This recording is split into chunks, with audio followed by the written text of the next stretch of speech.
Oppenheimer, the apocalyptic bioflick about the godfather of world-ending atomic weaponry and his love of the hot pink warmth of a communist woman. They say the famine only heightens the passion. We're in a race against the Nazis. And I know what it means if the Nazis have a bomb. Your favorite Eldritch Horror here. When I am not making reviews, I am a professional writer in the film industry and a published author. So let's dive into Chris Nolan's newest film of serious men talking sternly in small rooms. The movie starts us with a young Oppenheimer and takes us through the life that led to him studying physics in Germany and eventually teaching quantum mechanics in the United States.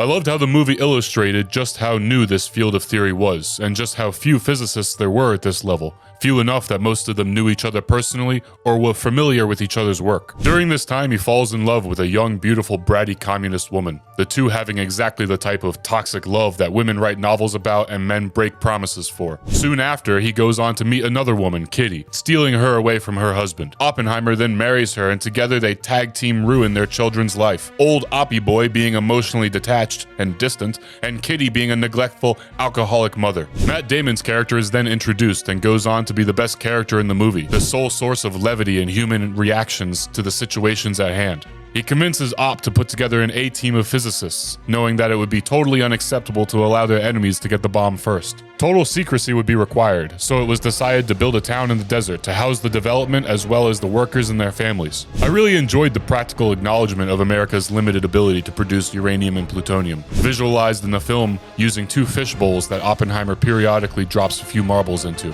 representing that month of national production. One of the main points of excitement and suspense comes from the physicists coming to a distant possibility within the math that the atomic bomb may ignite the Earth's atmosphere, causing a worldwide firestorm that would leave the Earth uninhabitable. The issue weighed heavily on Oppenheimer's shoulders, as he is shown even consulting an old retired Albert Einstein, who basically tells him, "Not my circus, not my monkeys, figure it out yourself, young blood." I also liked how they alluded to the hydrogen bomb being possible, though it would need a fission explosion of either uranium or plutonium to trigger the conditions. They could theoretically create a bomb hundreds of thousands of times more powerful than the ones dropped on Japan. And indeed, the future of nuclear weapons would be the H-bomb, culminating in Castle Bravo and the Tsar Bomba, the two largest H-bombs detonated by the Americans and Soviets respectively, each dwarfing the atomic weapons of the 1940s. There is an interesting scene where they discuss which cities to target, mentioning cultural significance as a reason to spare one city, while not mentioning that at this point in the war, America had been bombing mainland Japan extensively,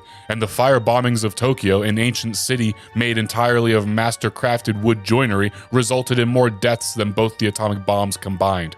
And these folks weren't lucky enough to be incinerated by an artificial sun. Their deaths were slow and painful. Opp and his crew end up making 3 bombs, 1 to test and 2 much larger ones for Japan. The scene leading up to the test was one of the greatest tension buildups of any movie I've ever seen, mostly inferred and suggested, rather than actually showing an explosion. On a side note, the absolute mad lads over in Japan actually told the US to kick rocks after the first atomic bombing. If you can believe it, they thought we were bluffing and only had 1 bomb, and had no intention of surrendering after the first. Ha! But we had 2. Lol, get wrecked, noob. This is America, and if brute force isn't working, you're not using enough of it. The rest of the movie, Opp and his other scientist bros are suffering from the depression associated with being responsible for such devastating technology, as they struggle to justify the use of the bomb and their involvement in the Manhattan Project. There is a short scene that really subverted my expectations, where Oppenheimer met with Harry Truman and basically got called a wet diaper crybaby for feeling bad about the bomb, while also sort of claiming glory for the wielding of such a weapon against the Imperial Japanese.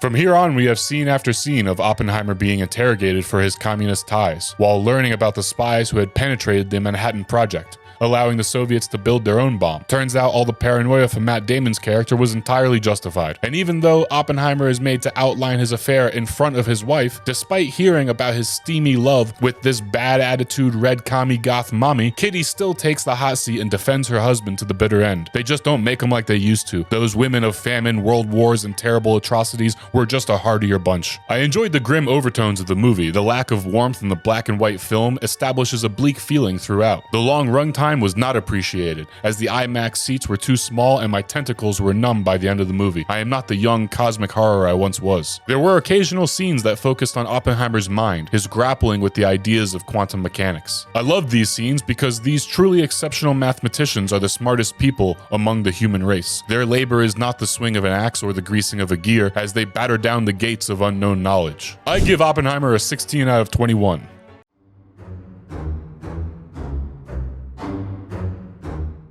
5 out of 7 sacrificed cultists. The aesthetics and cinematography were crisp and kept my disbelief suspended throughout the movie, though lacking in creativity since there is only so much that can be done with a historical retelling of a bunch of super nerds mauling over physics. 7 out of 7 screams of the damned. Everyone from Cillian Murphy to Matt Damon to Gary Oldman as Harry Truman. The acting and emotional impact were off the charts, and the movie couldn't have succeeded without these world-class performances. 4 out of 7 Tentacles of Cthulhu. The plot was historical with some dramatic flair, and the writing was excellent, but I found that my love of history kept me engaged when many other people might have become bored or disinterested. The movie could have been 30 minutes shorter and likely delivered the same impact. In conclusion, a first viewing must-see within the IMAX theater, and doubtlessly a timeless classic for many people to whom this struck just the right nerve.